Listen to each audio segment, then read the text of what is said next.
Good evening, East Alabama. This is the Locker Room. I'm Namath Pitts. We want to welcome you in. We appreciate you joining us on this Thursday afternoon.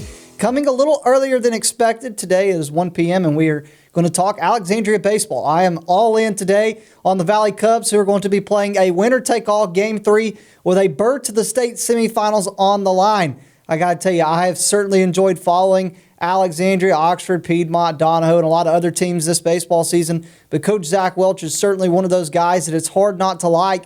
He's a great guy who brings a great attitude each and every day and just all about relationships. And so I'm all in on the Valley Cubs today. Also all in on the Oxford Yellow Jackets, who are at home tonight against Mountain Brook. They'll start that game 1 this afternoon, which will be at the Bud Field by the high school. So you got Oxford in action tonight against Mountain Brook, starting that series.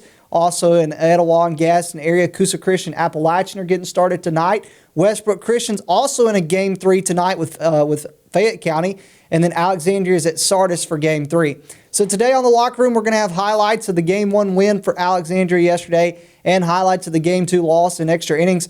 We're also, of course, going to recap the baseball scores from yesterday between Alexandria and Westbrook Christian. We're going to recap soccer action as well, because the second round of the state playoffs have already started for 6A and are in action this weekend for the lower classifications. So it's going to be a busy show for us as we get ready to approach the weekend. Alexandria and Sardis in a winner-take-all Game 3 this afternoon at 6 p.m. So that's why we chose to come to you guys earlier today. That game starts at 6 p.m. We know most people are already going to be at Sardis by 5. We wanted to come a little earlier, give you guys a chance to watch maybe on your ride to Sardis if you're sitting in the passenger seat, or maybe you're getting home, you got a little time before you leave to go to Sardis.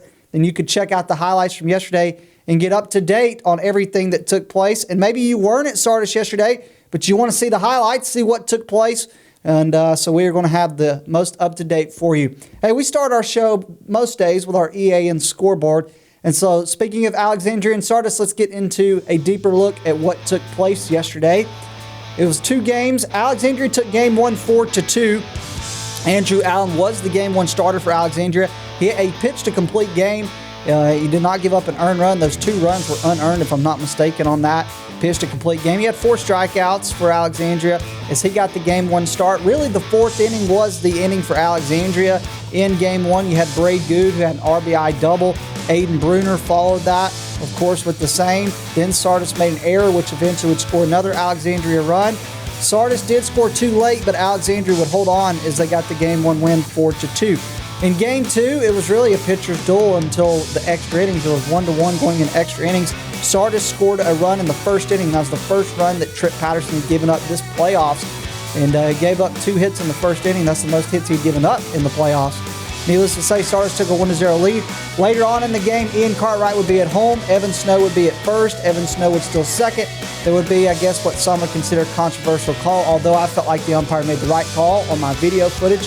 Felt like he made the right call looking back at it. Ian Cartwright on that same play went home and scored. Kevin Vinson, the head coach for Sardis, would be restricted to the dugout due to an assistant coach being ejected. So a lot happened on that play. But overall, it would tie the game at 1 apiece. They would go to extra innings, and Connor Lowry, by the way, got the win for Sardis on the mound. Did a great job in Game 2. Sardis would score 3 in the top of the 8th inning. 2 of those were on walks, as they would eventually score 3 runs and get the 4-1 win in Game 2. And that sets up the Game 3 winner-take-all this evening. Yesterday, Westbrook Christian hosted Fayette County. Fayette County had already eliminated Decatur Heritage and had eliminated Piedmont. They took out 2 of the top teams in the state. Westbrook Christian took Game 1 8-4 behind Dylan Rainey, who pitched 5 2/3 innings, giving up 4 earned runs. Bo Kilgo came in relief, finished off the game for Westbrook Christian. Offensively in Game 1, they collected 11 hits, had 2 RBIs from Dylan Rainey and Carden. They got an RBI apiece from Blevins and Chadwick. And then they would take Game 1 8-4, but they would fall in Game 2 9-4. They dropped Game 2 9-4. Kate took the loss on the mound for Westbrook Christian as they have a winner-take-all Game 3 this afternoon at 3 p.m. at Westbrook Christian. Let's get into some soccer action from the playoffs. Southside's girls got the win. Hannah Maddox made 14 saves for Southside, while Michaela Walker and Maddie Sprinkle both scored a goal as Southside beat John Carroll Catholic 2-1 and advanced to the next round of the state playoffs. Staying up in that area, Westbrook Christian girls, they started a little slow, but then they had 5 goals in the final minute of the first half. 4 of those were from Anna Grace Whitmore, who scored 5 goals as they shut out White Plains girls 10-0 and advanced to the next round. In boys action, Gaston City and Fort Payne played in the second round of the state playoffs. This was a rematch of 2 teams that were in the same area. Fort Payne was the area champs during the regular season. They take the playoff rematch in the second round as they end Gaston City's season. Gaston City still had a great season, 17 wins, 14 losses, 1 tie, but Fort Payne advances to the Final Four in Huntsville. Looking at Southside boys, a day after the Southside girls won against John Carroll, the boys did the same. Cameron Thompson had a goal. He had 2 assists. Trek Gardner and Cooper Yancey both scored. Hayes Cosby made 7 saves, and Southside boys beat John Carroll Catholic 3-1 as they advance in the state playoffs. We talked about Westbrook Christian girls. The boys did the same. J.D. Burnt scored 2 goals, while Jake Edwards scored the other one. And they had 2 assists from Ego Alabasi as Westbrook got the win over Jacksonville 3-0. They advance in the state playoffs. And finally, the White Plains Wildcats boys, how about this? They get a playoff win over Cherokee County 2-1 as they advance to the next round of state playoffs. And White Plains has battled a lot of adversity this year. Now, from what I've heard around town is they haven't really had access to the football field like most typical soccer teams do. They've had to do some stuff at the youth fields. Even that has been kind of limited due to youth baseball and everything. But in the midst of everything that they've battled this year, you look in the state playoffs, there's only 8 teams that can say they are left playing in the Class 4A bracket, and that is White Plains boys. They're one of them. So White Plains does advance to the next round of the state playoffs. And again, when I look at this White Plains team, I look at a team that maybe not necessarily known for being a soccer school, but right now, hey, I got to tell you, they've made as deep of a run as any sport at White Plains has this season.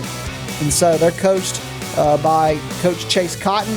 He does a great job with their program. They advance to the next round of the state playoffs. And that is all of our action from this week and yesterday in terms of the state playoffs in baseball and the state playoffs in soccer. Yesterday, I made the trip out to Sardis. I got there about 4:25 p.m., and I had to park at a church across the street, football parking full, baseball parking full. It was a packed environment, packed house at Sardis, number 1 versus number 2 in the state. We have highlights of Game 1 when we come back as we continue on the Locker Room.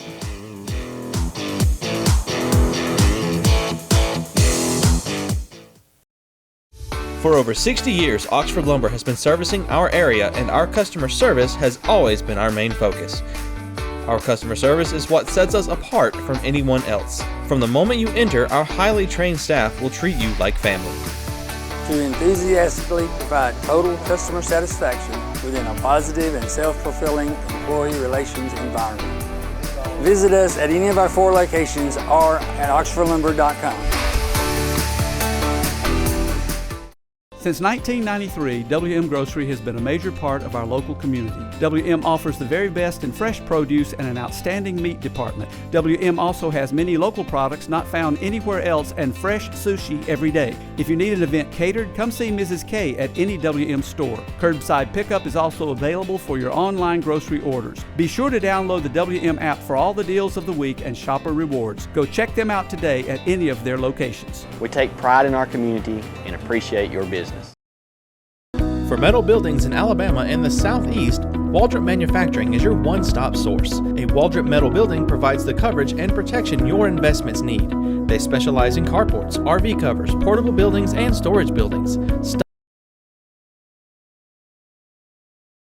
We continue on the Locker Room. I'm Namath Pitts. Hope you're all having a great Thursday. It's 1 p.m. already. Well, we're about really 1:15 now that I'm looking at my clock. But needless to say, hey, I hope you all are excited for what's in place for tonight. It's a Game 3 winner-take-all. This is why you play the game, is for moments like this. Who's going to rise to the occasion? Is Alexandria going to get it done? Is Sardis going to get it done?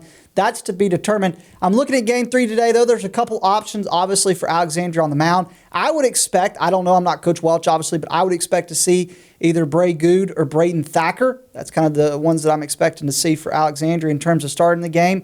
And then when I look at Sardis last night, it really seemed like Felter's been kind of getting the majority of those starts when it's not Lowley or Gerhardt. So I would expect to see Felter, but They could possibly go with Wiggs, so we'll see. And also Blevins is a guy they could turn to. Certainly, though, when it comes down to Game 3, both of these teams have not been in this position where it's had to be a winner-take-all Game 3. And a lot of times those Game 3s, typically they go to who has a better lineup. Now, obviously, a lot of people talked about all year, Alexandria's pitching, Sardis' lineup. So can Alexandria's lineup rise to the occasion today, or could a Braden Thacker or Bray Good go in and shut down a Sardis? I think if you get Bray Good on the mound, you look at him, who's going to be probably your ace next year. Certainly something that you could look at towards next season and hopefully get a win and advance to the semifinals. And for Sardis, kind of same thing. Both teams are searching tonight on the mound to see who can step up and get the moment done when the lights are the brightest. And I got to tell you, that environment at Sardis yesterday was crazy. I've never seen a school where a coach goes to the mound to talk to a team, and I don't even know how this is legal, but I guess it is because the umpires never said anything about it. But a place that fireworks can be shot off while a coach is trying to talk to his team in the middle of the mound. But that's what's so special about the playoffs. It makes Sardis a hard place to play. And we got the highlights from Game 1, so let's go out to Sardis yesterday for Game 1 of the 2 games series yesterday. Game 3's today. Andrew Allen gets the Game 1 start for Alexandria. I made my way to the outfield before the game to get a little action of him. Here's Alexandria getting ready to take the field. Before that, though, head coach Zach Welch meeting with Sardis head coach Kevin Vinson before the game. You got the umpire crew right there. Blaze Gerhardt gets the start in Game 1 for Sardis. Speaking of Blaze Gerhardt, he started out really hot. He struck out Brody Slayton swinging. He followed that up by getting Aiden Bruner to strike out swinging. So he actually struck out the side. He would finish the side right here as Blaze Gerhardt strikes out the side as he catches Ian Cartwright looking. So Blaze Gerhardt gets 3 strikeouts in a row in the top of the first. This time, Landon Carroll's going to hit a ground ball to Samuel Henniger. He's going to field it and tag first base for the out. Carson Gillian now up to bat for Sardis. And he's going to hit a fly ball to center field that would be caught by Ty Brown. Blaze Gerhardt now back on the mound for Sardis. He had 3 strikeouts in the first inning. He would strike out Samuel Henniger. He would follow that up by striking out Eli Barnes as he gets 5 strikeouts to start the game. But then Evan Snow would break that up as he hits a single to left field. Back-to-back singles for Alexandria. After Evan Snow hits a single, it would be followed up by Ty Brown, who would hit himself a single to left field. And all of a sudden, 2 runners on base with 2 outs for Alexandria. Now, Bray Good at the plate for Alexandria. He's going to lay down the bunt. He's going to end up getting a single on that, and Alexandria has bases loaded with 2 outs, but they would not be able to score in the second inning. This time, Russ Wiggs now at the plate. He's going to hit a softer back to Andrew Allen. He's going to field it and throw it to first. Great play by Samuel Henniger, who has to make a great play right there to get the out. This time, Connor Lowry's going to hit one into the gap. Trey Thornton's going to go around third. Going to try to score it home. But Alexandria makes a great throw from the outfield. Aiden Bruner makes a great play at the plate and tags him for the out. All right, this time, Nick Thompson now at the plate for Alexandria. He's going to draw the walk, so he's going to go down to first. A lot of small ball for Alexandria yesterday, and it worked. Brody Slayton lays down the sac bunt, moves the runner over to second base with 1 out. A lot of small ball. Now Aiden Bruner at the plate. He's going to draw the walk for Alexandria. They've got something cooking again. Ian Cartwright now up to bat for Alexandria. He's going to hit a pop-up, and it's going to be caught by Levi Martin from Sardis. Now, Samuel Henniger is going to draw the walk, and Alexandria has the bases loaded again for the second straight inning. Can they get through this time in the third? Eli Barnes hits a ground ball to Levi Martin. He fields it, throws it to first, and Sardis gets out of the bases loaded jam for a second straight inning. This time, Owen Gazaway is going to hit a ground ball to Brody Slayton. He's going to field it, make a great play to first base for the out. And one thing you're going to notice through these highlights, Brody Slayton made a lot of great plays at shortstop yesterday. Andrew Allen gets Derek Tarvin to strike out swinging. Landon Carroll now at the plate. He's going to hit one to deep left field. It's going to bounce off Bray Good's glove, and it's going to be a ground rule double for Landon Carroll. Sardis now has a runner at second. Blaze Gerhardt's going to rip one down the third base line. That's going to go off Evan Snow's glove in the left field. But Sardis not going to try to go home. They stop at the corners. They've got runners on the corners. This time, Carson Gillian's going to hit a ground ball to Nick Thompson. He's going to field it and get the out as Alexandria gets out of the jam. Nothing for Sardis there. Evan Snow hit a single earlier in the game. He's going to get a second single of the game. He's going to hit one to right field that drops. and Evan Snow is now 2 for 2 with 2 singles. Small ball again from Alexandria. Ty Brown lays down a sac bunt. That's going to move the runner over to second base again. He's got to get back, but he is safe. And this is where things bust wide open for Alexandria in game 1. Bray Good rips an RBI double to right field. Evan Snow goes around third base. He goes home, and that gives Alexandria the lead on the Bray Good RBI double to right field. That's going to spark Sardis head coach Kevin Vincent to take a mound visit. Going to try to calm down his defense. Doesn't want to give up a big inning. Blaze Gerhardt's going to follow that up by getting Brody Slayton to strike out swinging. But Aiden Bruner, what Bray Good does, he says, I can do too. He hits a double to right field. That is going to put a runner on third and second base. The next play, there would be a pass ball. That would score Nick Thompson from third base. Another run for Alexandria. They're now up 3. This time, Ian Cartwright's going to hit a ground ball to Russ Wiggs. Routine play. Throwing error. That's in the dirt. That's going to score a run. Alexandria now leads 4-0. And then Samuel Henniger is going to hit a ground ball as Sardis gets out of the inning. Alexandria, though, leads 4. They score 4 in the 4th inning. Andrew Allen back on the mound. He shoves. Strikeout. Levi Martin swinging. Andrew Allen was just straight on it yesterday. All gas, no brakes. Though Russ Wiggs would hit a fly ball to center field. Ty Brown, I don't think you can say enough about the 3 outfielders for Alexandria yesterday. Made a lot of great plays out there with horns and all kinds of stuff behind them. Fireworks. This time, Landon Carroll hits a fly ball to Bray Good. He catches it in left field. Connor Lowry now going to come up to bat for Sardis. He's going to hit a ground ball to Brody Slayton. This will be the first mistake for Alexandria. He couldn't field it. It's an error. That scores a Sardis run. Sardis would score 2 in the 6th. Andrew Allen gets Owen Gazaway to strike out swinging. And then Alexandria celebrates after taking game 1 4-2. So, now let me set the stage for you. Alexandria had won game 1 4-2, which gave them a 1-0 advantage in the series, which meant that going into game 2 with Trip Patterson on the mound, if Alexandria wins, they advance to the state semifinals. If Sardis wins, it sets up a winner-take-all game 3 the next day, which is exactly what happened. But how did Sardis bounce back and respond and find a way to win in the next game? Well, you'll see in the highlights in just a minute as we continue on the Locker Room.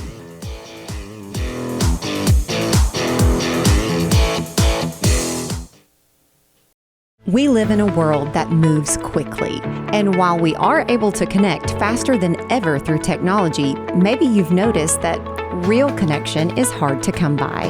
Parker Memorial Baptist Church offers you a place to connect, a place to learn more about Jesus and the difference He can make in your life, a place to build relationships with like-minded believers, or maybe discover what it means to be a follower of Jesus Christ. A place to use the gifts and talents God has given you. A place where we love God and we love you. Parker Memorial Baptist Church, 1205 Quintard Avenue, Anniston. Visit our website for details. Welcome back into the Locker Room. I'm Namath Pitts. We appreciate you joining us this afternoon. Coming to you a little earlier than normal as we continue to preview the Game 3 between Alexandria and Sardis that is taking place in just a couple hours from Sardis. It is a winner-take-all game. It is going to be an electric environment. Alexandria took Game 1 4-2. Sardis, though, would respond by taking Game 2. We do have the highlights of Game 2, so let's get right back to Sardis High School for the highlights. Trip Patterson, perfect game in round 1, only a one-hitter in round 2. He is going to get the Game 2 start for Alexandria. Alexandria takes the field trying to advance to the state semifinals. Landon Carroll's going to hit a ground ball to Brody Slayton. He's going to field it. He's going to make the throw to first base for the out. Blaze Gerhardt for Sardis now is going to hit a single to left field, and that is going to put a runner on base for Sardis in the first inning. Carson Gillian now up to bat for Sardis. Carson Gillian is going to hit a ground ball to Brody Slayton, who makes a great play. That is not an easy play, guys. To make that play and that throw is impressive. Sardis now, though, 2 outs. Levi Martin's going to crank an RBI double off the left center field wall, and that is going to give Sardis the 1-0 lead in the first inning. And I got to say, although they scored 1 in the first inning, Trip Patterson did a great job to hold them to just 1 for the rest of the game until extra innings for the rest of the 6 innings. Trey Thornton hits one into no man's land, but Bray Good finds a way to get under it and gets the out. Connor Lowry on the mound for Sardis. He's going to get Brody Slayton to strike out looking. Next up at the plate, Aiden Bruner for Alexandria. He's going to hit a ground ball to Blaze Gerhardt at third base. He's going to field it, make the throw to first base for the out. Trip Patterson now back on the mound. Got Russ Wiggs at the plate. He gets Russ Wiggs to strike out swinging. Eli Barnes now batting for Alexandria. He's going to lay down the sac bunt. Little small ball again. Going to move the runner over to second base. Evan Snow's going to come up to bat, and Connor Lowry is going to get Evan Snow to strike out looking. Nothing going for Alexandria that inning. This time Ty Brown's going to draw the walk for Alexandria. Tight pitch, but it's called a ball. Ty Brown's going to take his walk to first base. Now Bray Good is going to hit a ground ball. It's going to go right to first base, though, and be fielded for the out for Sardis. So Trip Patterson's going to go back on the mound. He's got Derek Tarvin at the plate, and Derek Tarvin is going to strike out swinging. Landon Carroll now up to bat for Sardis. And he's going to hit a ground ball to shortstop Brody Slayton. He's going to field it. Makes the throw to first base for the out. Trip Patterson still on the mound. He's going to get Blaze Gerhardt to strike out swinging. Throws it right past him. Now Trey Thornton. He's going to hit a ground ball back to Brody Slayton. I told you we'll say a lot about Brody Slayton. He had to make a lot of plays yesterday. He hit a lot to shortstop. He fields that one and makes the throw for first. This time Samuel Henniger is going to hit a fly ball to right field. That is going to move Ian Cartwright from second to third. Connor Lowry is going to respond to that by getting Eli Barnes to strike out swinging at the plate. Evan Snow's now going to be up at the plate for Alexandria. Evan Snow's going to draw the walk. He's going to steal second base the next play. That would score Ian Cartwright at home and tie the game up at 1. After all of that, Bray Good hits a fly ball to left field, and it is caught by Cole Holland. Ian Cartwright this time hits a fly ball to left center field, and that is caught by Landon Carroll. Now Blaze Gerhardt at the plate. He's going to hit a fly ball to left field, and it is caught by Bray Good. Again, you can't say enough about the outfielders for Alexandria. We go to extra innings, though. Trip Patterson gets Caden Walters to strike out swinging, but then things get out of hand. Sardis loads the bases. They end up scoring 3. You see it right there. Sardis wins game 2, 4-1 in extra innings. Free baseball at Sardis, and you got to give credit where credit is certainly deserved to be given, and that is to Sardis to find a way to respond to the game 1 loss. Season on the line. This is a team that made the state championship a year ago. Their season was on the line, and they found a way to win and force a winner-take-all game 3, which is where we're at. I don't think it gets any bigger. Tonight, game 3, the winner of this game advances to the state semifinals. If Alexandria and Coach Zach Welch's team can find a way to go on the road to Sardis and win this game today, not only will they advance to the state semifinals, but they will host the state semifinals on Tuesday. Now, whether it's Braden Thacker, whether it's Bray Good, whether you got Samuel Henniger coming out of relief, you got Ian Cartwright, there's a couple different ways you can go tonight. You got to feel like you certainly got fresh arms for both teams, really, especially Sardis as well. Both teams only pitched 2 guys yesterday. For Sardis again, I think Felcher's going to be the guy. They could go with Wiggs. We'll see. Blevins is a guy they could bring in. But I certainly think that I would probably say Alexandria's probably got a little bit stronger pitching going into tonight's game. But again, I think the difference tonight is really going to be which lineup can produce more runs.